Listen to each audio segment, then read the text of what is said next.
Today we are going to talk about why mental strength and resilience are the most valuable assets in a survival situation.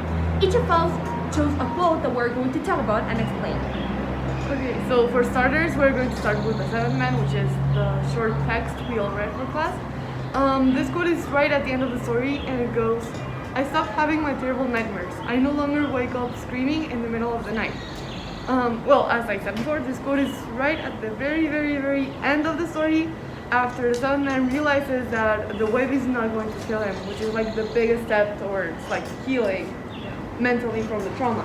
For example, he survived physically just fine, he wasn't hit by the wave, but mentally he blamed himself for what happened to Kay and never really got like over what happened until at this moment in time he stood in front of the wave and said, you know what, nothing's going to happen to me, I can do this.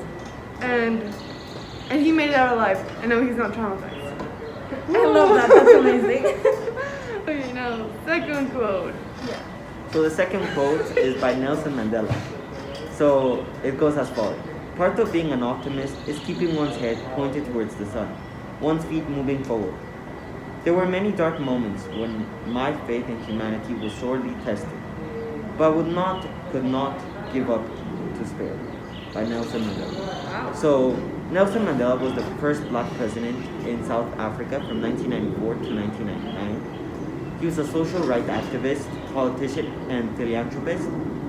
He made campaigns of peace and non-violence deficiency against the South African government and its racial policies.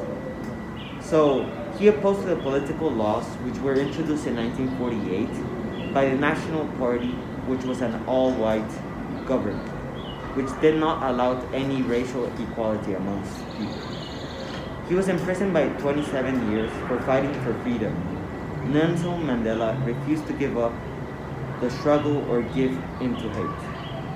He envisioned South African citizens to have equal rights and where every adult would have the same right to vote as a white individual. He asked for help from foreign governments. Wow, that's amazing. Did a lot of things.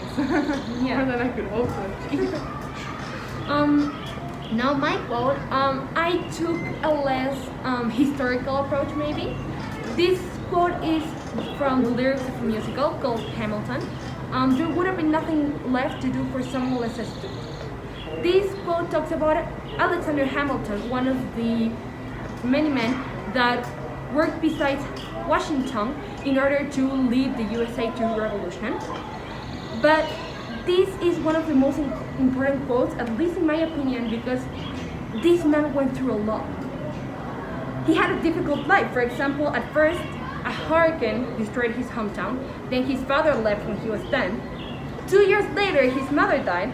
And after that, when he moved with a cousin, the cousin committed suicide. So I feel like this quote says a lot about mental strength and how being astute, being intelligent, being like strong-minded can help you go through a lot in life. And well, those are all the quotes we have. Do you want to like maybe chat a little bit about our main thesis? Oh, also, our thesis is mental strength and resilience are the most valuable assets in a survival situation. I think we went through all of it, right? You can survive physically and not mentally, Yeah. I think. Yeah. Do we all agree on that? Yes, like there's a lot of people that end up going to hospitals or places because they didn't survive mentally, and that's what is affecting them the most. Yeah, I agree with you. And I think in the text we read in class, you can see that the seventh man like gets away without a scratch from the wave, but it takes him years and years and years to get over what happened to Kay and actually like be able to sleep without nightmares. Yeah. And it was all like literally in his head. He had nothing, like physically he was fine, but he didn't have anybody to talk about what happened and to help him through all that trauma. Should we go with me? Yeah, Yeah, we But, totally. well, thank you for watching, Thank you listening, for whatever. watching. Bye. Thank you.